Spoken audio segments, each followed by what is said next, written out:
ایک یہودی کا بیٹا نبی پاک کی خدمت کرتا تھا اکثر. یہودی کا بچہ، وہ بیمار ہو گیا، روز آتا تھا، چھوٹے موٹے کام کرتا تھا، بیمار ہو گیا. حضور نے فرمایا چلو تیمارداری کرنے چلتے. کس کی؟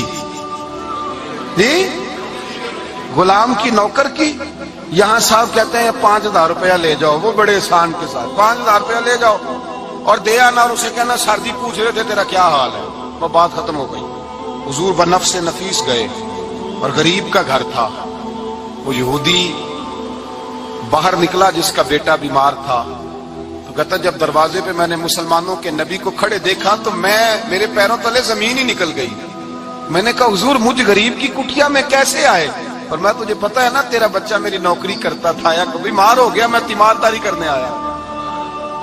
وہ یہودی کہتا مجھے خیال یقین ہی نہ آئے کہ میرے گھر میں حضور، تو امیر حرم، میں غریب بے نوا، تو کجا من کجا، میرے گھر میں حضور آئے. کہتے کہاں ہے ہمارا پیارا؟ حضور وہ لیٹا ہوا ہے.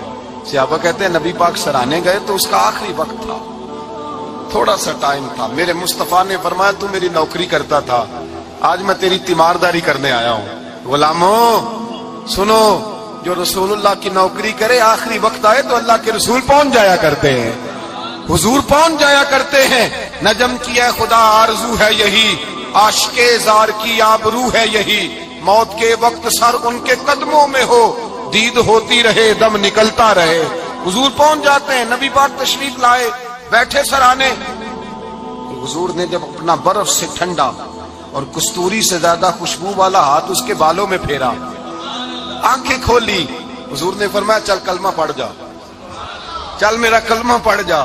ساری دنیا در رسول پہ آ کے کلمہ پڑھے اور حضور اسے کلمہ پڑھانے گھر تشریف لے گئے. یہ ایک مزدور کو، ایک محنت کرنے والے کو اعزاز دیا. گھر گئے، کلمہ پڑھ لے. اس نے اپنے والد کی طرف دیکھا اور والدہ کی طرف دیکھا. ماں باپ یہودی ہیں، رونے لگے، کہنے لگے بیٹا یہ ہم سے زیادہ بڑھ کر تیرے حق میں خیر خواہ ہے، جیسے کہتے ہیں کر لے.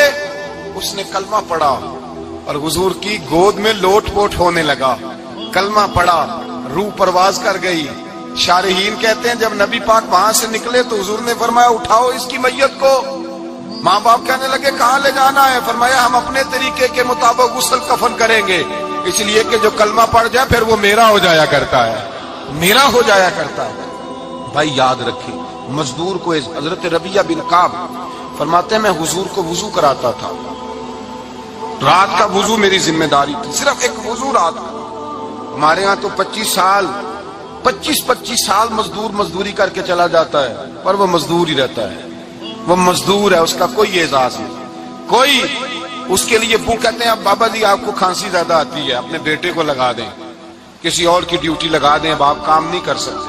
25 سال نوکری کی، ملا کیا؟ حضرت ربیعہ کہتے ہیں میں وضو کراتا تھا رات کا. میرے نبی پاک نے فرمایا شادی کیوں نہیں کرتا؟ تو میں نے کہا یا رسول اللہ نہ میرے پاس حسن ہے، نہ پیسے ہیں، نہ کوئی کاروبار ہے، مجھے کون رشتہ دے گا؟ میرا روپ بھی نہیں تے میرا رنگ بھی نہیں، میں نے یار مناؤن دا ٹانگ بھی نہیں، کون مجھے رشتہ دے گا؟ کہتے حضور خاموش ہو گئے. دوسرا دن آیا تو میں وضو کرانے پہنچا تو نبی پاک نے فرمایا شادی کیوں نہیں کرتا؟ کہتے میں نے کہا حضور کون رشتہ دے گا؟ وہی 3 باتیں دہرائیں، نہ پیسے ہیں، نہ حسن ہے، نہ کوئی کاروبار ہے، نہ مکان ہے. فرمایا حضور نے تیسرے دن پھر کہا. جب دوسرا دن ہوا نا تو حضور نے کہا، حضور خاموش ہوئے میرے جواب پر. میں نے کہا یار کتنا بیوقوف ہوں، حضور روز پوچھتے ہیں اور میں جواب ہی نہیں دیتا. کہتے تیسرے دن میں نے ارادہ کیا آج نبی پاک پوچھیں گے تو میں کہوں گا حضور جیسے دل کرتا ویسے ہی کرا دیں.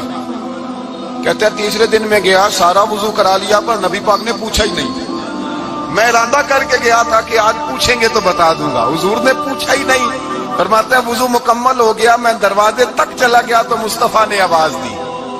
فرمایا واپس پلٹ نہ، میں پلٹا تو حضور نے فرمایا تو شادی کیوں نہیں کرتا؟ کہتے ہیں میں کھل کے مسکرایا. میں نے کہا محبوب تیرے کرم پہ قربان جاؤں، کیا انداز محبت ہے، حضور مہربانی کریں کرا دیں. فرمایا فلاں سردار کے پاس جا، ایک وضو کراتے ہیں اور اعزاز حضور نے کتنا دیا، جا سردار کے پاس اور اسے جا کے کہہ کہ اللہ کے رسول فرماتے اپنی بیٹی کا نکاح تیرے ساتھ کر دے. فرماتے میں گیا، ماں باپ کو بڑی فکر ہوتی ہے بیٹیوں کی.